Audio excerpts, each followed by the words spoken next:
Julio, ¿por qué no ves películas del oeste, que ya sabes de antemano que pierden los malos? Este era el consejo que le daba una y otra vez un amigo a Julio Anguita cada vez que el líder comunista cogía uno de sus frecuentes berrinches por asuntos políticos. Anguita, Fuengirola, Málaga, 78 años, se tomaba muy en serio la política, desde sus inicios como alcalde de Córdoba hasta al final, como miembro fundador de la plataforma ciudadana Colectivo Prometeo. El político andaluz grabó su último vídeo el pasado día 4 en el que daba a conocer un manifiesto sobre la pandemia. Pedía organizar colegiadamente el combate político-cultural y la entente programática para impedir que quienes se consideran dueños de un poder sempiterno reconstruyan la realidad a su imagen y semejanza. Es el Anguita de siempre, el que apelaba a plasmar por escrito un programa que una vez aprobado era ley. Lo de programa es por algo, es lo concreto, solía explicar. Los que le conocían afirman que Anguita vivía la política con corazón, cabeza y pasión. Lo retratan como una persona con un carácter difícil, gran estratega, pero sin cintura política. Y coinciden en un aspecto: no sabía distanciarse de la política, le creaba una gran tensión porque la metabolizaba. Le pasó en todos los cargos de responsabilidad política que ocupó y ahora también, cuando, retirado de la primera línea, los dirigentes de Podemos le pedían documentos. No le hacen caso y se cabrea, comenta un amigo. Para él lo importante era mantener la coherencia entre lo que se dice y lo que se aprueba, el programa, y no negociar los principios en los que se cree, señala Herminio Trigo, exalcalde de Córdoba. Para él sus principios eran los mejores, añade. Las sombras del carisma. Julio Anguita, líder histórico de Izquierda Unida, muere a los 78 años.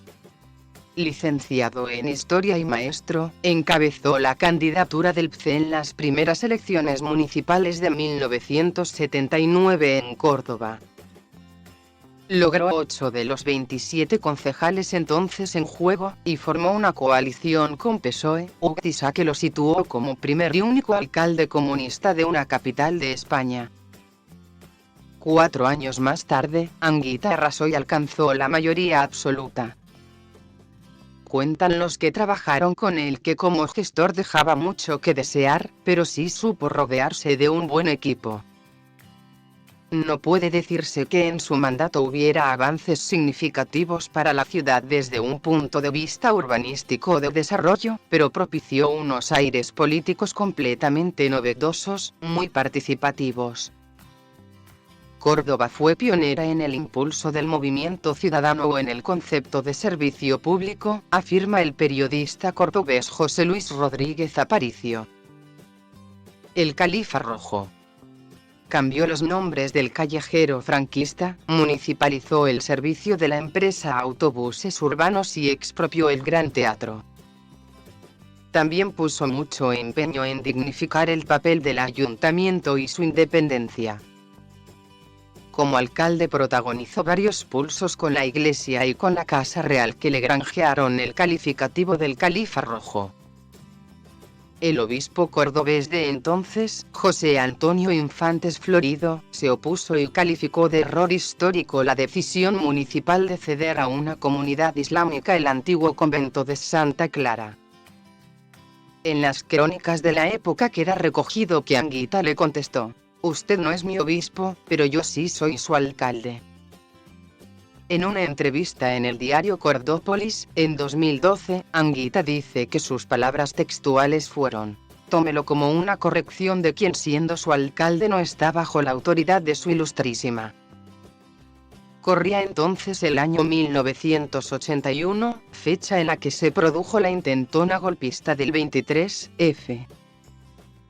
Esa noche, Anguita marchó hacia su despacho en la alcaldía y allí, con un revólver en el cajón, esperó acontecimientos. También hubo polémica con los reyes de España, los que invitó a inaugurar la nueva sede del ayuntamiento, aprovechando que don Juan Carlos y doña Sofía acudirían a la apertura de los actos del 12 centenario de la mezquita de Córdoba. El viaje se aplazó después de una fuerte polémica en la que Anguita culpó al gobierno de Felipe González de maniobrar para que los reyes no estrenaran el edificio. Anguita era republicano, pero, en aquella época de los 80, el rey le caía bien, como contaba al periodista Rodolfo Serrano en El País. A mí este rey me gusta. Me gustaría salir una noche de copas con el Borbón y, confesaba. Dimitió como alcalde en febrero de 1986, para ser candidato a la presidencia de la Junta de Andalucía en las segundas elecciones autonómicas. Fue él, junto con otros dirigentes del Partido Comunista de Andalucía, como Concha Caballero, Felipe Alcaraz, Paula Garbino o Antonio Cerrato, los que plantean crear un movimiento político que trascienda las siglas de los partidos. Ahí surge Convocatoria por Andalucía, en la que se pretende aglutinar a todos los colectivos situados a la izquierda del PSOE, y que poco después se plasmaría en la marca Izquierda Unida. Tenía el afán de la unidad de lo diverso en torno a un programa basado en la alternativa al capitalismo, afirma Alcaraz. Él creó Convocatoria por Andalucía, como un pegamento para atraer a más gente. En el fondo es una constante histórica de este país de la que bebe Podemos, explica el ex coordinador de YU Antonio Maillo. En julio, era el lema con el que se presentó a esos comicios donde logró mejorar los resultados del PCA, 19 escaños, 11 más que en 1982. El salto a la política nacional se lo desaconsejaron muchos. Antes había que afianzar la organización andaluza, le advirtieron, pero otros le animaron a dar el paso. Primero es elegido secretario general del PCE en 1988 y, un año más tarde, coordinador general de YU en una asamblea en la que entró jurando y perjurando que no daría ese paso y cuya candidatura formalizó después de una larga noche con Herminio Trigo, su sucesor en la alcaldía, y Manuela Corredera, su teniente de alcalde. Sustituía a Gerardo Iglesias en ambos cargos. La teoría de las dos orillas. Como coordinador general, Anguita acuñó y puso en práctica la teoría de las dos orillas, un imaginario espacio político en el que a un lado colocaba a PP y PSOE, partidos para él siameses que defienden lo mismo, y en la otra, a YU, la única fuerza de izquierdas verdadera. Su otra aportación, copiada del Partido Comunista Italiano, fue la del sorpaso, según la cual YU debía poner todo su empeño en sustituir al PSOE como fuerza hegemónica de la izquierda. Con esos mimbres combatió con dureza a los gobiernos de Felipe González, que le llevaron a mantener encuentros públicos y privados con el entonces líder del PP, José María Aznar. Ambos coincidían en el análisis de la gravedad de la situación en la que se encontraba el país, atenazado a mediados de los años 90, por la crisis económica y el desgaste político provocado por los casos de corrupción. Esa concurrencia permitió al PSOE acuñar otro concepto político, el de la pinza, que perjudicó más a Anguita que al líder del PP, como reconocía en ABC en 2015. Vi que el relato iba a funcionar porque se basa en los argumentos de las películas de Morricone. El bueno, Felipe. El malo, Aznar. El feo y traidor, Julio Anguita. Me convertí en el enemigo a abatir, en la bestia, le contó a la periodista Marisa Gallero.